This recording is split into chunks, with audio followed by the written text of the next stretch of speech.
Hi guys, இன்றைக்கி மார்னிங்கே அப்பா வடை டீ எல்லாம் போட்டு கொடுத்தாங்க. அப்படியே சாப்பிட்டுட்டு மார்னிங் பார்த்திங்கன்னா ரசம், இறால் பொரியல், அதுமாரி ஏதோ சைட் டிஷ் வச்சுருந்தாங்க. அதை முடிச்சுட்டு அதுக்கப்புறம் வெளியில் வச்சோம் வாக்கிங் மாதிரி போனோம். வேப்பிலை, அப்புறம் இது பார்த்துருக்கீங்களா, சீனிப்பழம்னு சொல்லுவாங்க.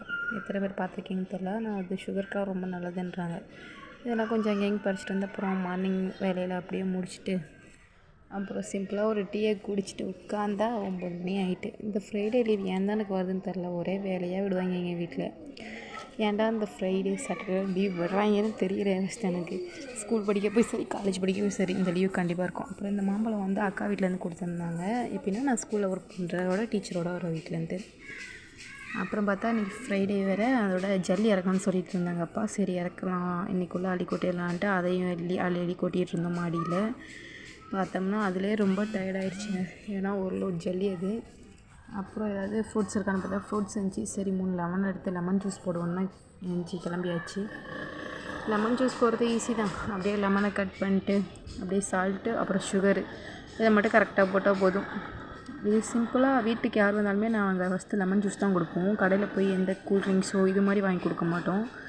ஃபஸ்ட்டு வீட்டுக்கு வந்தோடனே லெமன் ஜூஸ் ஃப்ரிட்ஜில் இருந்துச்சுன்னா அதை கொடுத்துருவோம். அப்படி இல்லைன்ட்டா தான் காஃபி டீ மாதிரி ஏதாவது போடுவோம். ஏன்னா இது உடம்புக்கு ஹெல்த்தும் கூட. ஸோ எல்லோரும் இப்படி ட்ரை பண்ணி பாருங்கள். இல்லைன்னா ஆம்லாவில் கூட தண்ணி போட்டு குடிப்பாங்க, அதுவும் நல்லாயிருக்கும்.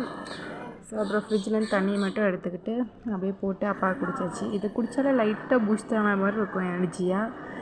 ஏன்னா செம்ம டயர்டாக இருக்கும் போது இது கொஞ்சம் புளிப்பாக இருக்கனால நல்லாயிருக்கும். அப்புறம் மதியானத்துக்கு சமைக்க ஆரம்பித்தாச்சு. வெண்டைக்காய் பொரியல் மாதிரி செஞ்சுட்டு மறுபடியும் ரசத்தையும் வச்சு ஓட்டியாச்சு இன்றைக்கும். அப்புறம் கோயிலுக்கு போகணுன்னு சொன்னாங்க அம்மா, செல்லியம்மன் கோயிலுக்கு. அதனால் அதுக்கு கிளம்பிட்டோம்.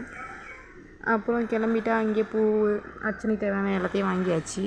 சரி வாங்கிட்டு பார்த்தா அப்படியே தங்கச்சியும் அழைச்சிட்டு போயிடலான்னு பார்த்தா, இங்கே பாருங்கள் இது கவர்மெண்ட் ஸ்கூல் தான், ஆனால் எவ்வளோ குப்பையாக இருக்குது பாருங்கள். நம்ம மதுராமலை ஸ்கூல் இப்படி தான் இருக்குது, என்ன பண்ணுறதுன்னு தெரில. அப்புறம் அவளை அழைச்சிட்டு போய் அப்படியே சம்சா பாதாம் பால் குடிச்சிட்டு அப்படியே வீட்டுக்கு திரும்பி வரலான்ட்டு கிளம்பிட்டோம். பார்த்தா பெருமாள் கோயிலுக்கு ஃபஸ்ட்டு அர்ச்சனை பண்ணணுன்னாங்க. பெருமாள் கோயில் திறந்துருக்காதுன்னு நான் எவ்வளோ சொன்னேன். என் பேச்சையும் மீறி போனாங்க, அங்கே திறந்துடல. சரின்னு மறுபடியும் செல்லியம்மன் கோயிலுக்கே வந்தாச்சு.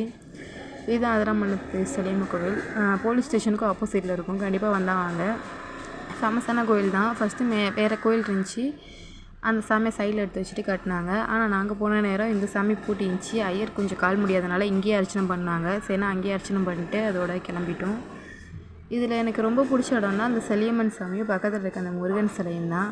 முருகன் சிலையை பாருங்கள், அப்படியே உயிரோட்டமாக இருக்கிற மாதிரியே இருக்கும் 2 மயிலோடு சேர்த்து. அப்புறம் திருப்பி வீட்டுக்கு கிளம்பியாச்சுங்க. ஃப்ரைடேன்னு வந்துட்டா லீவுன்னு நினச்சா இப்படி தாங்க எனக்கு பொழுதுனைக்கு வேலையாகவே இருக்கும். அப்புறம் வீட்டுக்கு வந்து மறுபடியும் விளக்கு தம்பளத்தை விளக்கி அதுக்கு போட்டு வச்சு அதுக்கப்புறம் அதுக்கு